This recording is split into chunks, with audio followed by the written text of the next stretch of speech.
Queer times. Queer times. Queer times. Queer as in. Welcome to Queer Times. I'm Kristen Becker. I'm Harrison Fish.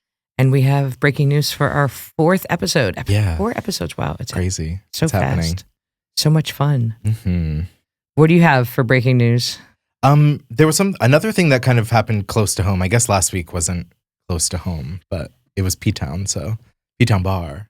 Oh, right. It was gonna be. But this happened right in kind of our, what would you call it? Region? Yeah. In the city of Regional Boston. breaking news. Yeah.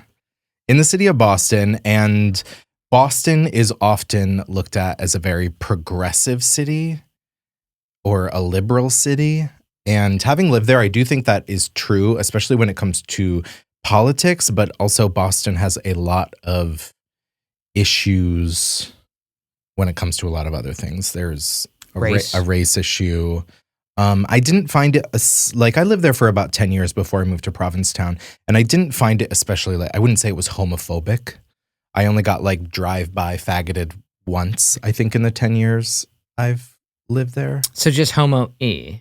Yeah. Like homo-ew. Yeah. People right, where they're like, I'm not going to go out of my way to call you a slur, but I'm going to make sure you know that you know, and it's going to feel weird. No, I feel like it's very much like an ignore it. Not an ignore it, but I feel like in most cities, one of the reasons why there is such a tolerance of different types of people is you're just constantly around different types of people, and you're doing your own thing, and you're just like, I'm doing my own thing. Right. And everyone's doing their own thing. And right. I don't care because my own thing is taking up all of my time, and I don't have time. Correct. For anyone else's thing. Right. Big city people know how to exist around people who are different than them. Yeah. Generally speaking. Yeah. Is the assumption. And it's so funny, and I know we're getting off topic, but it's so funny because I feel like that's what rural areas say they want. They want to, I just want to be left alone and to do my own thing. It's like, yeah, us too, but you're the people not leaving us alone. Correct. Right. Fast forward to Boston, modern day, Liberty Hotel. Yeah. Butch, lesbian in bathroom. Mm-hmm.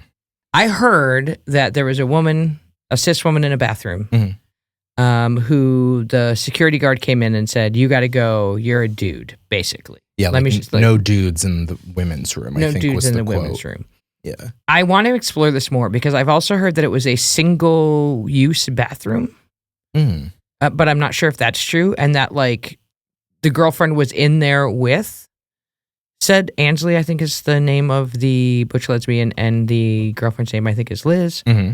Liz and Ansley were in the bathroom. Now, I will preface this with, I know the gays love the Kentucky Derby, but the Kentucky Derby doesn't love the gays. And I feel like I'm not shocked that this sort of bigotry could occur at a Kentucky Derby party, even in Boston. There are a lot of messy days in Boston, St. Patrick's Day, Marathon Monday, but Kentucky Derby Day is one of the top 10 messy days in Boston. Oh, I didn't know that. Oh, yeah. Okay. Because every bar throws their little party. Everyone's puts on a hat. Everyone's having mint juleps midday. Yeah. So what I've read is they claim... I think you might be wrong about it being a single-use bathroom. Okay, good. I'm happy that I'm wrong. Because it says the couples said they were in the women's lobby bathroom when a male security guard came in and started banging on the stall doors. Baker said she was in one of the stalls while Victor waited near the sinks. The hotel says that security was alerted by several women that the couple was sharing a single stall. Baker and Victor deny being in the same stall. So that's where I got that information from, why I thought it was just a one-person thing. As someone who has gone into a one-person bathroom to have sex with my girlfriend before, yes, I thought that could be the situation. Right. Male security guard allegedly began urging Baker, who was born a woman and identified as a woman, to get out of the bathroom and accused her of being a man. Mm-hmm. I pulled up my shorts. I hadn't even tied them. One of the security guards was there telling me to get out of the bathroom, and I was a man in the women's bathroom, and I said, I'm a woman. Baker was eventually escorted out of the bathroom to what she said were other women waiting in line saying, get him out of here, and quote, he's a creep, referring to Baker. And then after they showed their ID, repeating that I am in fact a woman, the couple claims they were told to leave the hotel. Well, first of all, I would have left the hotel anyway. Yeah. As a person who has gone through life in this personhood, the amount of times I have been mistaken for a man is earth-shattering for someone who has tits the size that I do. Like, truthfully. When I was a landscaper, I would have, like, cut-off sleeves and big arms and muscles. I've had short hair. I've had long hair. Right now I have particularly... Shake it out. Kind of feminine hair happening right now. Like, honestly, like, these are highlights. It's like almost a fuck-ass bob. It's a fuck-ass bob. And while I was in Buffalo, just this last trip, I was in a Wegmans, progressive. We know Wegmans is progressive. And I'm... As progressive as a business could. As progressive as a business could. I'm washing my hands in the bathroom. A woman walks in, looks at me, goes, oh, sorry, steps back out. Every butch lesbian knows this move. She steps back out, checks the door, makes sure she's in the right bathroom, looks at me again and goes, oh, sorry, and then just runs into a stall. This has happened so many times in my life, like, truly. And I laughed at her because I was like, I'm just wearing a hat. I'm just wearing a hat. I got big old titties. And I took my hat off and I have highlights. What man am I trying? Am I trying to be Mark Wahlberg from 1996? Right. Like... Yeah, and also like a man in flannel and highlights. Like men with highlights, sure. Men in flannel, of course. Sure. At the time, I was not wearing flannel. Okay. Just to be clear. The point of all of this is to say what is happening of people who present more masculine being identified and maybe questioned in a bathroom is not new to anyone in the butch lesbian community. What is new is those same women going to get security. And I think that's what we're seeing is happening when we say there's an escalation in our community of oppression. It's that people now feel that they should report something like this instead of trusting a couple people to work it out in the bathroom. Is it ideal that a woman looks at me twice and goes, oh, sorry? No. But do I know that her immediate response was because she thought she was in the wrong bathroom, right? And so she was like, oh, shit, because she walked in and saw me, and I looked, I guess, like I was at a urinal and not washing my hands at a sink, which we all know men don't do. So here I am doing the most feminine thing ever, washing my hands after I pee. And she walks in and is like, But I could see in her face, she thought she messed up, not what am I doing here? And I think that that's what usually happens, and then people go about their business. But now, people feel empowered and emboldened and maybe even responsible to report something that someone else should investigate further. Right. I also think there is something interesting in the varying stories, because the hotel is saying that they were in the same stall. And I think kind of an obvious thing that security always does is two people in a stall. You're doing blow. Yeah, and you can't have two people in a stall, you know? So if that were the case and the security guard went in there to remove these two people from a stall, yes, of course.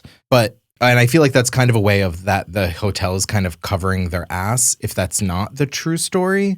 If there were all these women in line, I mean, again, even at a Kentucky Derby party, I would say that a few of those women would be liberals. In Boston. That's what I'm saying, in Boston, even at a Kentucky Derby party. Why haven't we heard anything else? Like, why hasn't a local reporter gone and just verified that, hey, these were some people who were here. Right. And here's their receipt from their drinks that day, so we can at least say that they were here. And they're saying, hey, we saw it went down like this. But it's weird that we've heard, for somebody who says that there was a line of people, we've heard nothing either way, either defending the hotel or defending the couple who was questioned. Right. Which to me just smells weird. I'm sure there's 18,000 people who weren't there on TikTok saying they were there. Right. But I feel like, a local reporter could just kind of go, hey, do we have any actual eyewitnesses to this event? Right. But I don't think we're getting that. And I also think what what you're saying is like this escalation of all this, I think lies in the fact where they banged on the door, the security guard said, sir, you can't be in the women's room. And she said, I'm a woman. That should have been the end of it. Right. But because of this not new, but this like sense of empowerment, there's a feeling that you're a security guard and your job is to protect these women from them men in dresses. Right. Which, again, this is a weird, like, they don't understand what trans is if they think that this is the game. Right. Like, it's actually cis women pretending to look like men to get into the cis women's bathroom that you made us go to. Yeah. Like, it doesn't make sense. Right. I'm not saying it didn't happen. I'm saying it's just fucking weird. And you also get into the conundrum of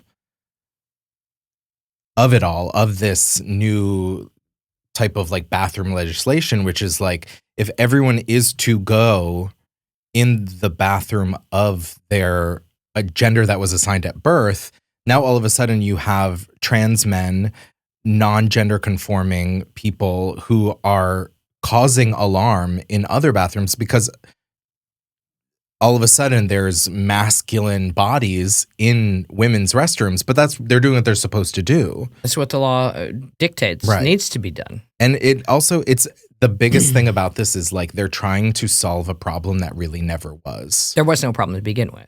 And when I go into a bathroom, I want to be in there as little as possible. I want to think about the other person in there as little as possible. As little as possible. I'm going in there, I'm peeing, I'm washing my hand, I'm leaving. As little eye contact as possible. No eye contact, preferable. No eye contact. No words. Yeah, I don't care. Unless I'll give you toilet paper if you're out. Yeah, I don't care about what anyone else is doing in there. If a security guard ever came up to me and accused me of being a man, I would laugh in their face so hard. And I would be indignant. I would be like, how dare you accuse a man? Why would I want to be a man? How rude. You carry all your important parts outside of your body like a Luddite? Like that's, why would I? No, I would, sir. Don't ever, no disrespect to all the men listening. But, you know, I just. No, I hear you. It's and specifically the situation just creates conundrums. The terrifying part for me is that it is emboldening citizens to act like they're all like doing citizen arrests. Mm-hmm. Like, I think that's the part where like, oh, wow, we're using this bathroom thing to allow our society to become comfortable with snitching. Mm-hmm. First of all, which like was something we had worked really hard to make sure that we weren't comfortable with. We all knew what happened. Right. If you snitched, you got stitched, right? Like, and now we're slowly turning into this society that's like, it is my American duty to tell the security guard here to handle this situation because I think that there is a vagina or not a vagina, or is there a vagina? You know, right? Exactly. And also like the motivation that people say as they introduce these bathroom bills is to protect cis women in the bathroom. Now, here is a cis woman being traumatized in the bathroom, being traumatized, being dragged out of a stall and being forced to somehow prove her gender by an M or an F on their ID. And not to mention the other women in that bathroom. So now we have an armed man. Right. Who is a security guard for the hotel.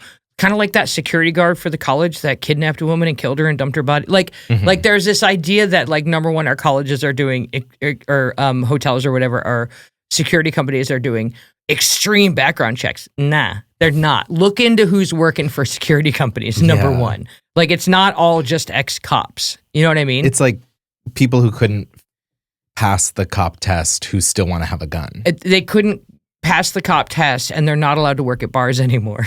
Like that, like that's right. I don't feel safer having that person deputized to come into the women's restroom. No. At any time for whatever, because now he just got his first taste. He's going to be back for more now. And also like in line with what I was saying about like, I don't care what anyone else is doing. I'm confused about these people's experiences within the restroom. And obviously I'm a man and not obviously. Maybe not obviously.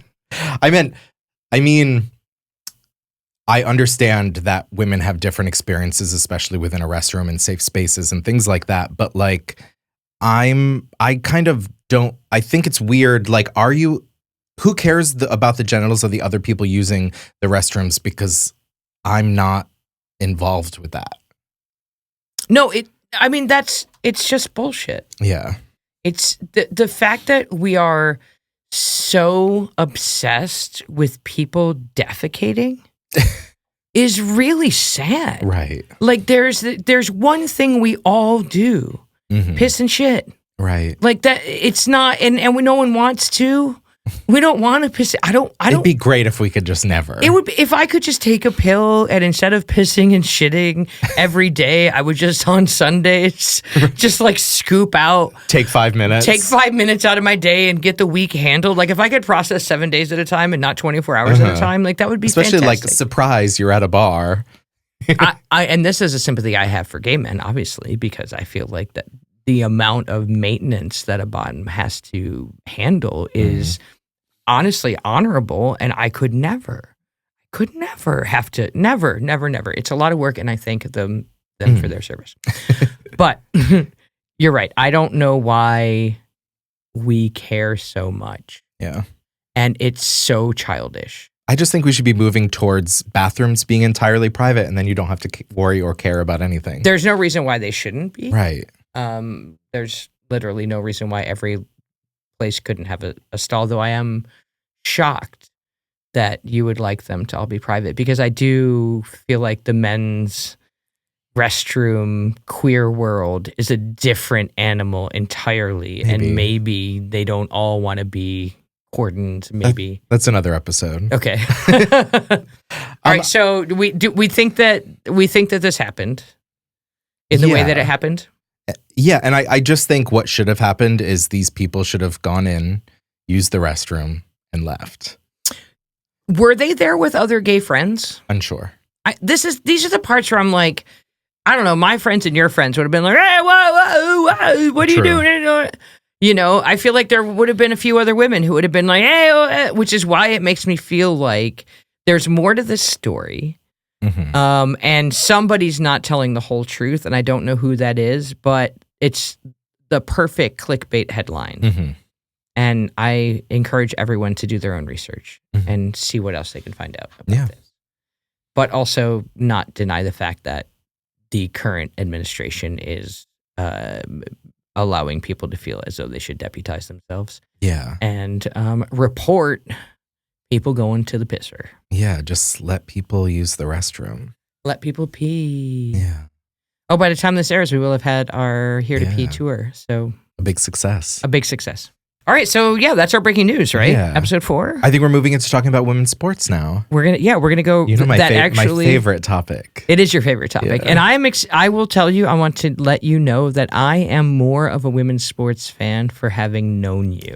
It's working. I want you to know that it is working, and I'm like pretty target market for this. So the fact that you were able to find more women's sports in me and make me more of a fan, I applaud you. Yeah, and we did record this episode a month or two ago, and so many more things have happened within women's draft sports. has happened. The draft has happened, the NCAA tournament. I'm a big UConn fan, so I'm very happy to see Paige Beckers, one of my favorite players of all time, got her natty. The draft, there were a bunch of women's sports stars at the Met Gala last Monday. Who did not get drafted? What's that woman's name? Oh, yeah. Who cares? So, but like 6'7". Yeah. Right? And this is why I do, this did make me a bigger fan of the WNBA.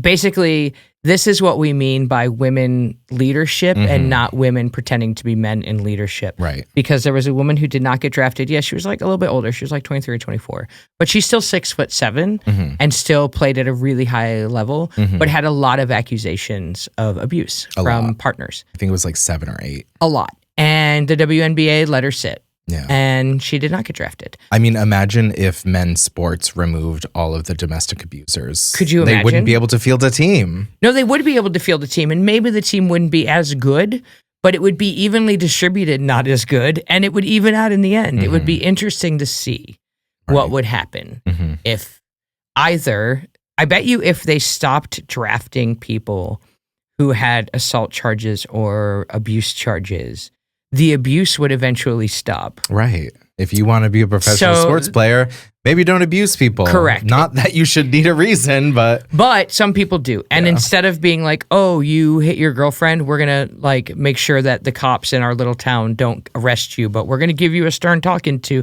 but we're going to show you that your ability to play football lets the people around you behave in a manner that lets you get away with shit. We're going to actually hold you accountable when you're 14 and not when you're 21. Right. And that's going to change the direction of your life. But people don't like to do that anymore. That was a rant. Here's women's sports. Women's sports. Queer is in.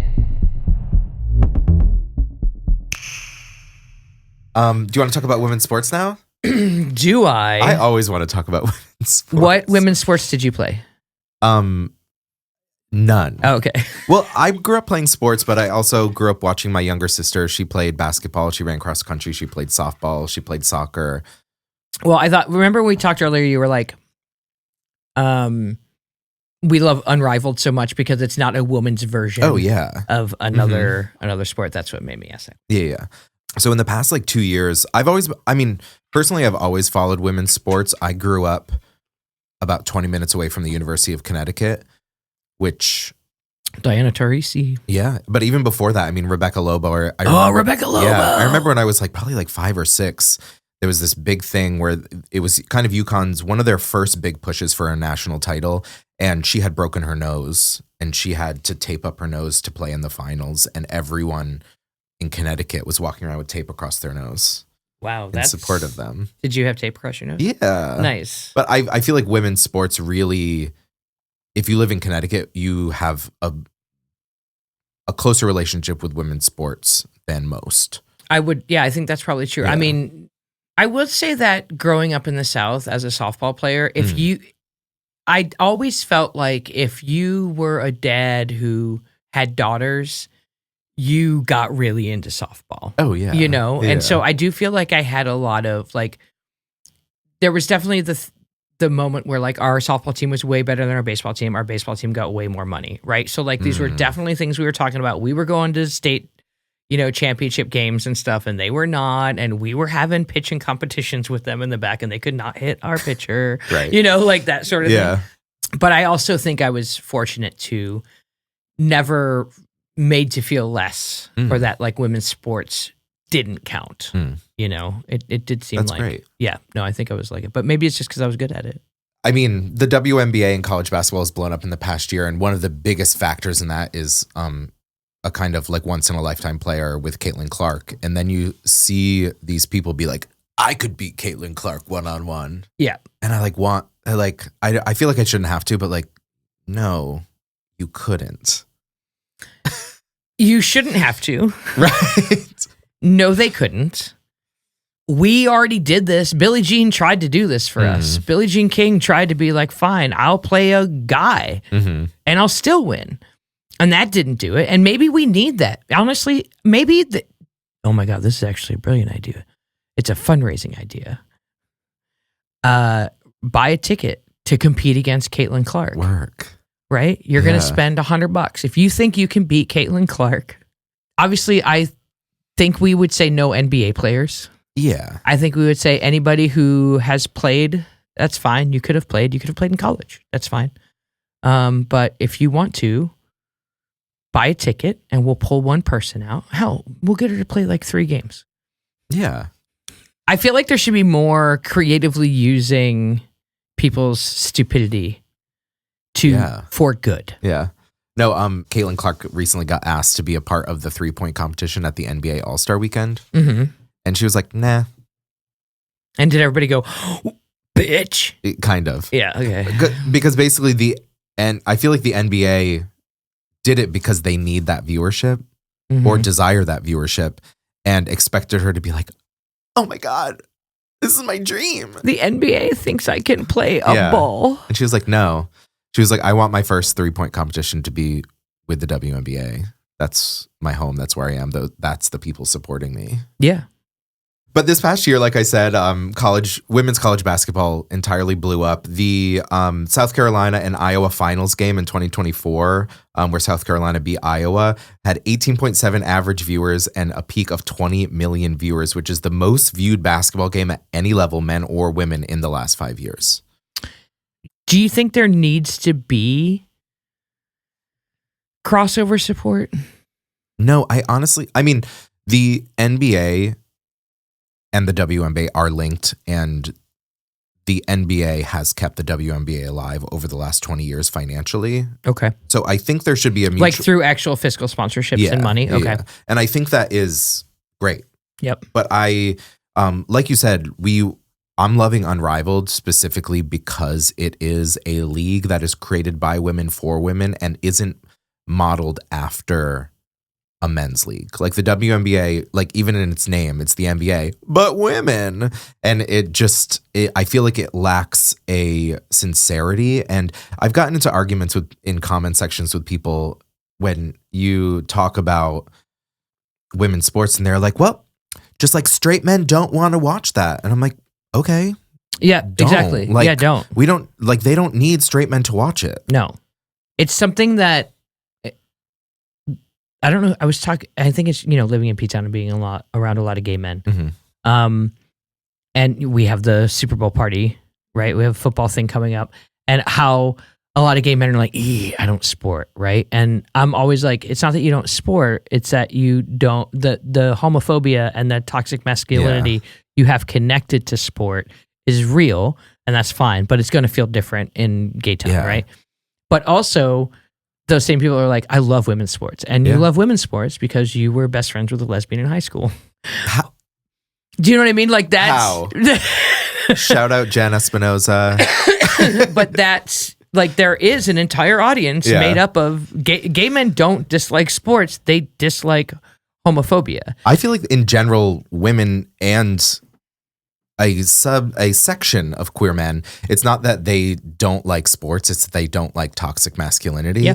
And the WNBA has slightly been doing a good job at kind of eliminating that and kind of figuring out what works for women's sports. But Unrivaled is really doing that.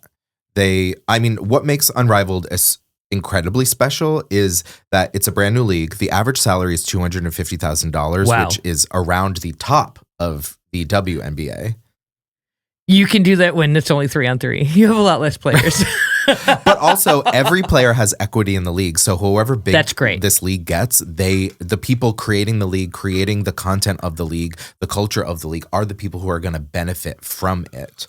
We love to see it. Yeah, they're also they hired Paige Beckers and Flage to be like kind of spokespeople for it and kind of bring the college audience into it, which I think is really incredible. It's on the first pro sports league ever to be owned by the players. That's really cool. Yeah. I have an autographed Flage card. I'm jealous. Just for the record. I'm such a big fan of hers. I love her. Yeah. I love her. She's just, I want to listen to her talk over and over. I want to hear her all the time. And this was created by Nafisa Collier and Brianna Stewart, who are both UConn alum. They were both in the finals of the WNBA. Brianna Stewart on the New York Liberty and Nafisa Collier on the Seattle. Yes. I'm gonna get canceled. No, the Minnesota Lynx. I'm sorry. I was just thinking. I was like, it wasn't Seattle. Yeah. It was Minnesota. But the two of them created this league, and the biggest reasons they wanted to create this league is before this league, so many of the top players would travel abroad to play basketball, and most of them would make more money while they traveled abroad as opposed to playing in the WNBA, even though the WNBA is supposed to be the premier women's basketball league in the world. And we've seen the problems in this firsthand. A couple winters ago, Brittany Griner traveled to Russia to play in a league to support herself, her family, to make money. And not that she's forced to do that, but like she's forced to in a way to keep her life the way she wants it to be. And she spent almost 8 months in prison. Yeah. Because she had a weed cartridge on her. I mean, America first does mean that we have to. And it's crazy that the lifestyle of these predominantly black, I don't want to say predominantly, but like excessively queer women are, in order to preserve their livelihood, have to travel to these countries that are dangerous for them to be in. Right. And so these two women, Nafisa Collier and Brianna Stewart, created this league. And they also, they both have families. They want to stay in the United States. They designed it so all the games take place in Miami, so they have a home base. They can stay there. There's childcare built into the league because they both have children. Wait, all the games take place in Miami? Yeah. That's interesting. Mm-hmm. And I think it's because a lot of WNBA players and sports players in general, they spend 6 months out of the year traveling. They're on a plane every day. And I don't think they wanted to do that again. How long is the season? 3 months. Oh, okay. Yeah. So, and what is it, 6 teams? 6 teams, yes. 36 players, 6 teams. And I think they wanted to be in one place. And they're another way that it's different and not. So they go live in Miami from like February to May or something? Yeah, like January to May. Sick. Yeah, exactly. Yeah. And another way in which they have had a new idea to not make it based on sports leagues of the past is like all those sports leagues used to be only you'd go to the game. And then television came along, and then it's go to the game and there's television. And they're kind of like, we're starting something brand new. The arena is tiny. I think it might fit 1,000 people. Perfect. Maybe less. Yeah. It's small because they're like, we don't need, as much as it's great to have a huge crowd around you playing, it's like, we want this to be media. It's on HBO. I see. It's on a few news stations. You can stream it. Mm-hmm. So like they're focused on that because it's easier to do, it's easier to maintain. And since they're staying in the same place, they can't rely on 40,000 people showing up every day. Yeah, no, that when you can't have the hometown fan base there. Yeah. There's no reason to, you just sell those fan bases packages. Yeah. And also in the branding of it all, you can tell it's like, how do we make this for women? And I don't want to say, like, you look at all these sports leagues. Yeah, what does that mean? There's always like an implicit ferocity in men's sports teams and leagues, and I feel like women are also like, that's the same. Like, we should do the same. And I feel like it's just branded towards a wider demographic to not all be the Grizzlies. You know what I mean? Like there are 6 teams. Let me see if I can get them all. It's the Phantom, the Laces, the Vinyl, Mist, and 2 more. Hold on, I'm looking. I guess I don't want to say that it's reductive and being like, it's for girls, it's pink. Like, that's not what they're doing, but they're not taking the archetype of what men's sports has been and which is toxic, slapping it on, right? And slapping it on this new league. Well, do you think that? I just got excited for Unrivaled Men. Like, right. Like when Unrivaled. When the men have to do a version of a women's game. That would be cute. I want it to be, I want them to take, just like they take men's leagues and like slightly feminize it. I want them to take the women's league that they've created and like not masculinize it. I want it to be like the like sunshiny days. What about the Lunar Owls? Lunar Owls. Yeah, that's one I missed. That's an insane name. I love it. The Lunar Owls? Yeah. What is a lunar owl? An owl of the moon. That's all owls. I do want to know what a lunar owl is. So if anyone knows, please tell me what a lunar owl is. There's also been a bunch of other professional women's sports leagues that have popped up over the That's what I was last going to few say. I years. was like, women's sports is more than basketball. Oh, 100%. But like there's an women's elite rugby that just started. It's the first pro women's rugby league in America. There's 6 teams. It's a 5-month season. And since we're on the title of teams, I think their team names are pretty cool. We've got the Boston Banshees. I like it. New York Exiles. I like it. Chicago Tempest. Okay. Denver Onyx. Yeah. The Bay Breakers. Yeah. And the Twin City Gemini. Nice. I'm into that. The Twin City Gemini. Yeah. That makes sense. The TC Gemini. And Yeah. I was like, what the hell is TC? But I looked it up. There's also a women's professional lacrosse league starting. It's starting actually in February this month.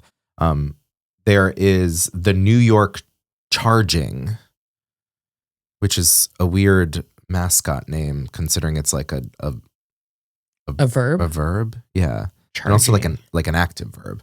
Go charging. I don't know. That is a weird one. Along with that, there's the Maryland Charm, which have a snake logo. And I learned that the Baltimore is called Charm City. Yeah, you didn't know that? No. Remember Charm City Cakes? No. That was great. It was like kind of at the forefront of Like the cupcake thing? Of like crazy cakes. Oh, cool. Yeah, Charm City Yeah. Cakes. The Boston Guard. Okay. and the California Palms. So the Boston Guard and the California Palms. Well, I just wanted to get back to the Boston Guard. So in their logo, it's Paul Revere on their logo, and why would a man be there? Kind of vibe, right? And because a lot of people were like, why would a man be on this logo? There has been this. People are like, oh, it's not Paul Revere, it's actually Sybil Ludington. And no, that's definitely Paul Revere. Yeah, but people are just saying, I'm not saying they're saying it. People are being like, I won't acknowledge that as Paul Revere. It's actually Sybil Ludington. And which made me learn about Sybil Ludington. She's often called the female Paul Revere. And on the night of April 26, 1777, at just 16 years old, she rode 40 miles through the night to alert American colonial forces of the British approach, readying the local militia to defend Danbury, Connecticut. And there is a statue of her in Danbury, Connecticut, and you should see it. It's pretty cool. I'm looking it up. What's her name again? Sybil Ludington. Okay, but here's my question. Did she ride further than Paul Revere? I don't know. And no one talked about it? Oh, that's a badass. Yeah, she's got like really one cool. arm up with a switch, tongue out. No, Pretty that's badass. incredible. Yeah. Okay. But we only hear about Paul Revere. I know. But I mean, I'm legit angry we right know now. why. We know why. Why? Misogyny. Right. Along with all these other sports, Women's hockey. Is that still happening? Yes, there is. I was angry. Buffalo, they called their team the Buttes, and I was pissed. And they were like, no, it's a hockey term. You don't get it. You know, what a Butte. And I was like, but the hockey term came and made me mad. Well, the hockey league, right? I want to say they were just played under their city names and just released team names recently. No. Wasn't it the Boston Wicked? Boston Fleet, Minnesota Frost. The Boston Fleet. New York Sirens, Ottawa Charge, Toronto Scepters, Montreal Victor. Okay, I'm into that. I guess Buffalo doesn't have a team anymore. Oh. Along with all these Maybe other... because it was a dumb name. It was because you canceled them. Wow, I don't need that kind of press. Along with all these other sports, women's college volleyball has also had a huge past few years. In 2023, there was a game in Lincoln, Nebraska at Memorial Stadium between Nebraska and Omaha. It was the finals game, and 92,000 attendees. Wow. Which made it the biggest audience at a women's sporting events ever.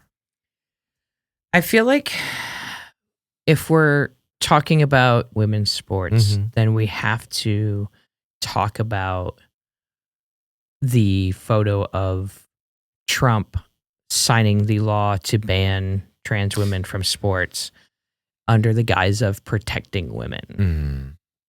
That's all. I just am really, because I'll be honest with you, as sports has evolved, I'm struggling, because I do agree that women's sports are necessary and incredible, and that the environment around women's sports and going to a WNBA game feels different than going to an NBA game. And I think that it's important that we have a diverse experience in sport watching for everybody, right?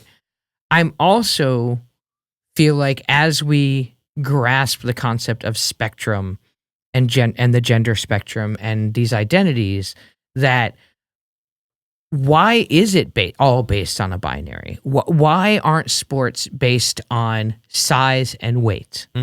Like, why, as children, people are like, oh, a trans woman's going to be, I knew a woman who played on a women's football league, and they were anti-trans women playing. And, people were like, oh, they're bigger or they're stronger or whatever. And the trans woman that I spoke to was like, I'm not bigger or stronger, really. There's women as big or strong as I am. But growing up, I was allowed to play football my whole life. So I have years of experience in playing football that none of the women who are playing football have. And that's not fair. And that actually would change the dynamic of things. And so that really got me thinking that, like, keep the locker room. I just feel like on the field, why are our teams done? Why are our sports gendered? Because there are variables in size and weight, and that's really all it's about. all it's really about is strength, right? Mhm. So I don't know. I don't know. I just feel like there could be more a bigger reimagining of our system around sports than are we going to let these 10 trans people play? Yeah. Well, that's also kind of my point. Anyone who really cares about women's sports knows that I'll say that there is a nuanced conversation to be had between women athletes, and I use that term inclusively, and probably only them, about the inclusion of trans women in women's sports. I think having some white billionaire who can barely play golf deciding is insane. But duplicating a weird fucking Hitler photo. Right. So I think anyone who really loves and cares about women's sports knows that there are 1,000 other things that should be addressed before that would eliminate in women's sports specifically. Yeah, that's what I mean. That affect women playing sports thousands of times more than this issue. And the only reason this issue is at the forefront is because of homophobia, misogyny, all of that. Yeah, do yourself a favor when you're bored. Just Google high school coach accused of inappropriate conduct. Literally. And you can just keep scrolling, and it's all different high schools. Yeah. And it's all weird male coaches. Yeah. 90% of the time. I mean, I was talking about this lately. Like, Trump has as many rape allegations as there are trans women competing in sports. Yeah. Larry Nassar abused 10 times more women, most of which were minors, than there are trans women competing in sports. That's one person. This is what I mean by saying there are issues that are much more important to be talked about and would actually help protect and uplift female athletes than this conversation that is taking up all of the airspace around women's sports. Yeah, but they don't want to actually. Yeah, that's the whole thing. They don't actually want to help women. No. We did it. We got to it again. They do not want to help women. We're back to the truth. And the truth is they don't want to help women. I do think that there is another, in the way we were talking about, like, the Democrats are like, no, what you need to do is just, if you say diversity, equity, and inclusion, and you don't shorten it, we're going to get them. I also think that this thing where we're like, how many trans women are there in sports? And, saying that like only 10 or 12 on an NCAA level is shocking, I think, to a lot of people. And I think it's an important stat to say. But again, if you take someone who's removed from the queer community and they don't know any trans people and they're living in the middle of the country or wherever, and there's all this hoopla and it's getting stirred up in the same way that CRT was stirred up at school board meetings and it becomes the token thing. I can see people being like, no, they can't play. It's 10 people. Get the fuck over it. Why are we doing all of this, right? Because we're never expanding the conversation in any way because everything has to be clickable news bites, and I get it. And I get that it's important to say that there's, only 10 trans athletes. But I also think it's important to know that could also read on the other side as, why are we, okay, then they come back when there's enough to form a team. You know what I mean? Or like whatever it is that happens in a brain that doesn't live around this or know around this. Right. No, I hear you. I want us to form better arguments because I don't believe that I just don't believe that all the people who voted for this wanted this, and not in a condescending way, in a way that I was like, oh, you actually weren't given the right information because I know how you make decisions. Yeah. And you wouldn't have made this decision if you knew this other information. Yeah. And I feel like we're failing at that. There's just one or two more stories I want to talk about. I'm ready. I'm not going anywhere. Along with what happened in volleyball this past year, this year was the first year a woman coached the winning team to a national title in women's volleyball. Oh. Yeah. There were 2 women coaches coaching both of the teams in the final. So going into the final, we knew it was going to be a history-making game. But Katie Schumacher-Cowley coached Penn State to the win. And I think what is incredible about this story is the whole season she's been fighting breast cancer. Wow. While coaching this team to a national title. That's crazy. Insane. And I guess my final thing on women's sports is I just want to give my true pitch on why the WNBA and women's basketball is one of my favorite things in the world. I'm excited to hear it. Yeah. Tell me. I mean, yeah, I do love basketball, whether men or women are playing it. But the reason I truly love women's basketball is just because it's more in line with my interests. And I think there's also, and not to like pitch this specifically to the Real Housewives gays, but like the drama. And I don't mean drama because they're women and women are dramatic, but like it is a league that is almost 80% Black women and predominantly queer. And what comes along with that is like you'll be watching a game and one team will have a couple on it and the other team will have one of their exes on it. Amazing. Yeah. And like this is the Real Housewives season I want to see. I don't need Real Housewives or wherever. I need like the real queer women's basketball players of everywhere. Like that's what I want to see. Yeah. And okay. also like along with like, I'm trying to pitch this to queer people. Like, is there not a Wives of WNBA? I would love that. I mean, there could be, right? Right. But there is like the fashion, like one of the things that I mean, that those are two of my interests. I love fashion and also I love women's basketball. And the way these women are doing the outfits to show up to their games is incredible. Maybe you should do that. Maybe you should be covering that more. Yeah, there are people. I mean, this is how I know there are people that cover it on TikTok. I'm into women's sports myself, but one of the people who gets me so excited about the breadth of women's sports, there's a creator on TikTok named Coach Jackie, and they're incredible. The way they speak about their passion for women's sports is wild and it is contagious and amazing. But I think that you've made a connection that not a lot of queer men have. Like some have for sure. But I feel like there's a place for, we're coming into the time where there's a place for that, where as something like Unrivaled expands and becomes something different than the NBA, where you could be actively getting gay boys into it. Oh, yeah. And I feel like that is part of allyship and part of the movement is not like, you know, doing the work of women or like not like in, you know, centering yourself in a weird way, but always afraid of that.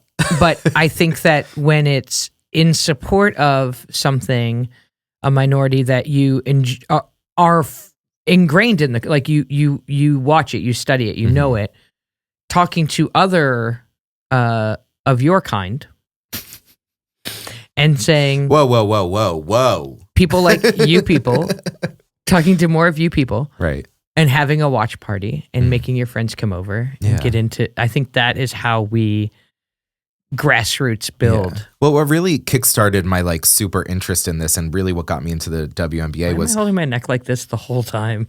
This past March Madness, I work at the Provincetown Brewing Company here in Provincetown, and they were like, how do we do March Madness? And quickly the owners had the idea. It's like, we're a queer place.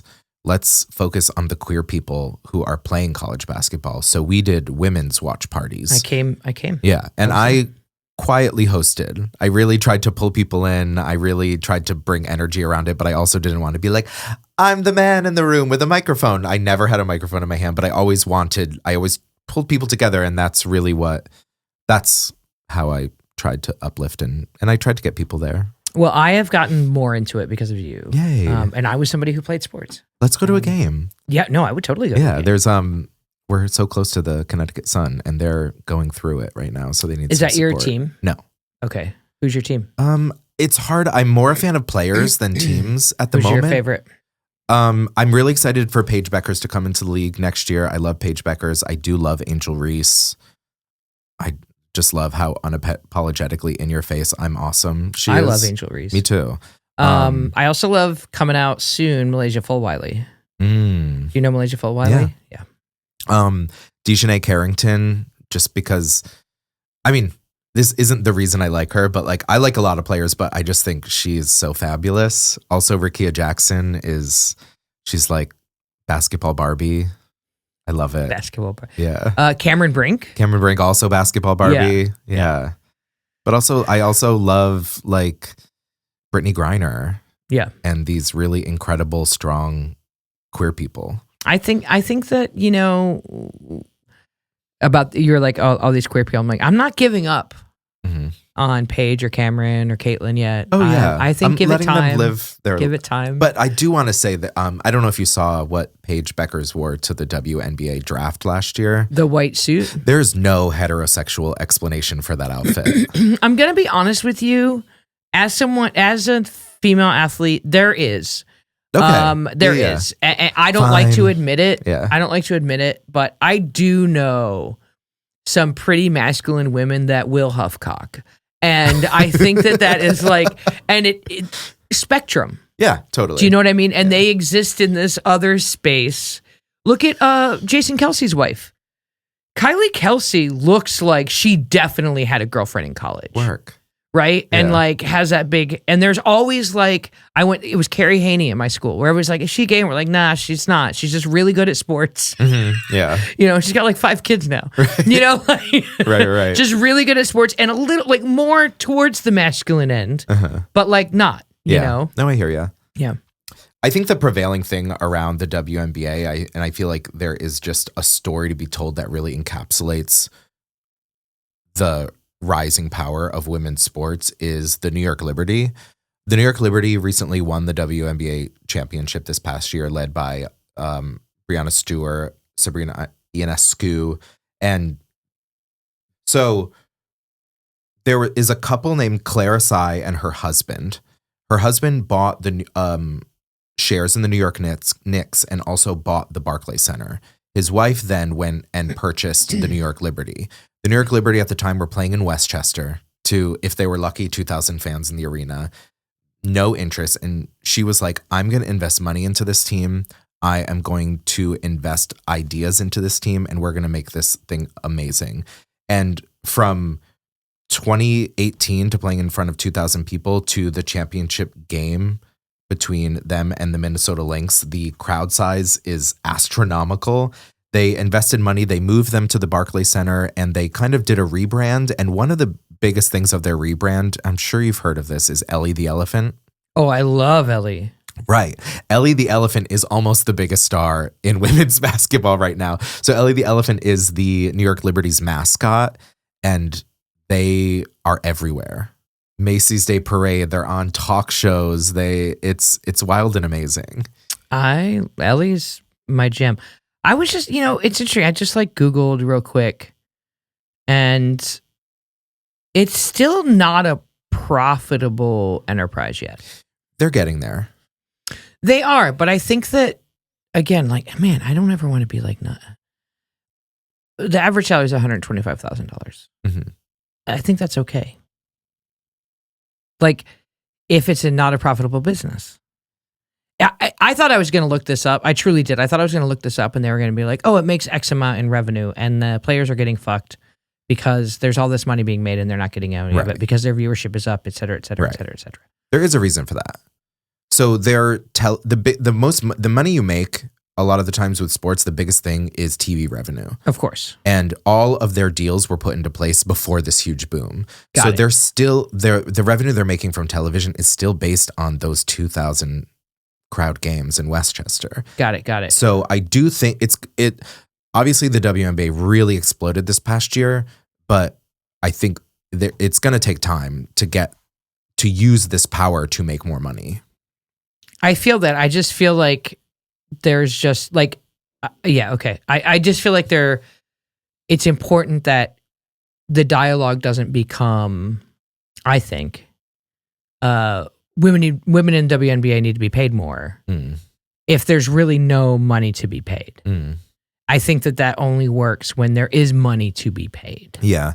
I guess my frustration around that is the disparity of, do you think like, oh, they make their money through brand deals and things, but like the third woman off the bench isn't making those brand deals. So Caitlin Clark has her $25 million Nike deal. Right. Yeah. You know what I mean? I feel like the league does have to pay, because that person is, as much as Caitlin Clark is the star of the league, that league couldn't exist without that person who is the 6th or 7th person on the bench. You know what I mean?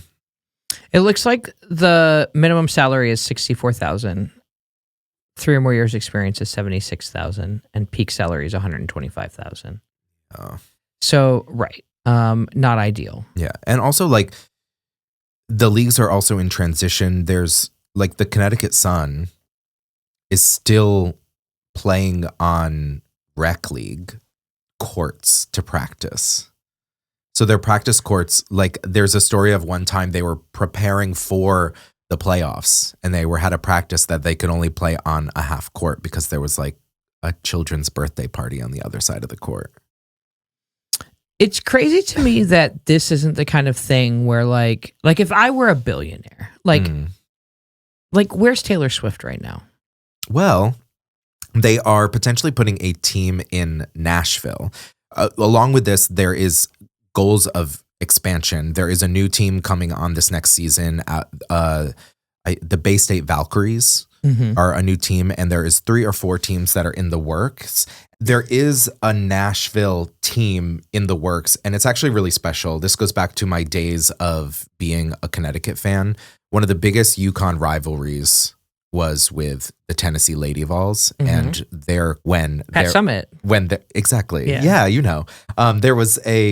When there was a Tennessee against UConn game, everyone dropped everything. So that's what I mean when I say, like, I've been a fan of women's sports for so long. And what's special about the Nashville team is the idea is that they're going to be called the Tennessee Summit.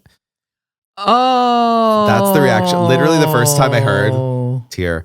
Obviously there was, like, a rivalry hatred in my mind. You know what I mean? Not a hatred, but you know what I mean? Her. Yeah. But then as time went on, the respect I have for this woman is astronomical. Just one of the most important voices and faces in women's sports, period. Lady Vols. Yeah. And I think to honor her, she passed away of cancer about 10 years ago. So to honor her is really incredible. And these are the names a few of the names that have been submitted to own the team. Candace Parker, who is one of the best basketball players of all time, was on Tennessee. She is going to, along with Faith Hill and Tim McGraw. Okay. Yeah. I like that. So it's happening. It's in the works. I understand there's a frustration and people constantly are like, oh, there's no money, blah, blah, blah. But it is happening. It's moving forward. And listen, I am investing specifically in women basketball cards. Yeah. I've shown you my Caitlin Clark Silver Concourse Select WNBA rookie card. Wild. Like, I believe not graded this, yet, though, right? Not graded. See, I know. I believe this wholeheartedly. Like, I am all in on women's sports and becoming fans of them. I would love to see more women's football, to be honest. Yeah, I'd be down. Not that they should just be doing men's sports, but I think that's something that I would love to see because I do like football. Yeah, I'm down. I love that Pat Summit story. Yeah. I think I had the same reaction. So I was like, no, I think that's like, is that our feel good of the day? Yeah. Pat Summit. Wow. The Tennessee Summit. Yeah. The Nashville Summit. The Nashville Summit. Okay. I was like. And also Nashville is such a city for, like, bachelorette parties, and, like, say what you will about bachelorette parties in gay bars, but, like, bring your bachelorette party to Nashville and go to a Nashville Summit game. That's awesome. That is something. Yeah. All right, ladies. I just think about the people I know that go to bachelorettes, and then I'm like, all right, there's I would say 40% of them would go to a women's basketball game. Yeah. Yeah, do that. I guess I think the takeaway is, like, if you're sitting at home going, I don't like sports, I think you don't like the toxic masculinity that is baked into sports. Watch the ladies do it. Yeah. Sorry, women. Yeah, you're canceled. That's twice today. I did a good job. I mean, just because I was raised in the 90s where it was all like, oh, the UConn girls. I did a good job in this ladies episode basketball? not doing that. Women's basketball. Women's basketball, Yeah. not ladies basketball. Yeah. Because you wouldn't call it the UConn's boys team. No. I'm learning. I'm growing. Call it the men's team? Yeah, it's not the men and girls, the men and women's. Thank you for... You hear that, Kristen? Thank you for explaining that to me. All right. Yeah. That's it. Yeah, we did it. We did it? We've been talking for a while. I know. Chad is like, get them out of here. Get the fuck out. With that said, a big thank you to the Provincetown Recording Studio and our producer, Chad Chad's Rossi. like, get the fuck out of here. Thank you, Chad. Yeah, thanks for putting up with us. Yeah. Love you queerly, not dearly. I love you Yeah. queerly. Thanks, cuties. Bye, cuties. Queer is in.